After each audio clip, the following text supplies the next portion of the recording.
هي جابت التوست وغطسته في علبه الايس كريم، حطيته في طاسه وقلبته، طلع شبه الفرنش توست بالظبط، وبعد كده رشت عليه قرفه، وبيقولوا ان هو طعمه خيالي. هنعمل ايه بقى؟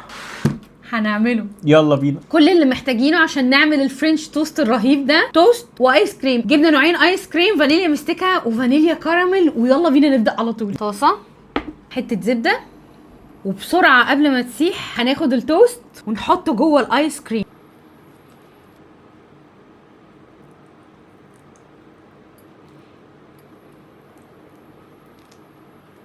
حطها في الطاسه.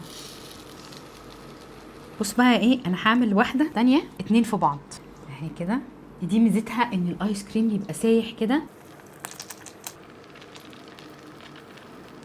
واصلا شكلها خطير. انا هعمل واحده دبل لاير.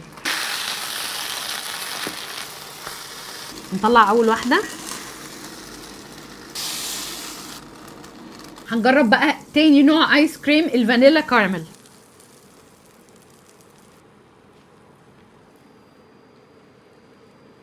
ان انتوا تسيبوا الايس كريم يسيح لحد المرحله دي، يعني دي حاجه قاسيه جدا، بس يعني شكل النتيجه هتبقى ممتعه. الفانيلا كارميل بقى بيليق معاها القرفه. هي دي لو طلع طعمها حلو فعلا هتبقى اختراع.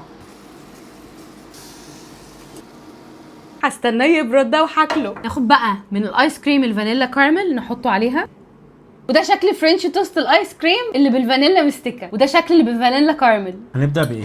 انا عايزه ادوق الكارميل الاول عشان ده اللي الايس كريم بتاعه سايح. اوكي، مش ده كده عيش بالايس كريم؟ هو كده فعلا عيش بالايس كريم، وهي المفروض ببريوش توست، احنا عاملينها توست باللبن. ده احلى حلو اصلا ممكن يتعمل في الصيف ده بجد، يعني سهل بشكل مش منطقي، وطعمها حلو قوي قوي. رشه القرفه دي كمان، انت خلصتها اصلا.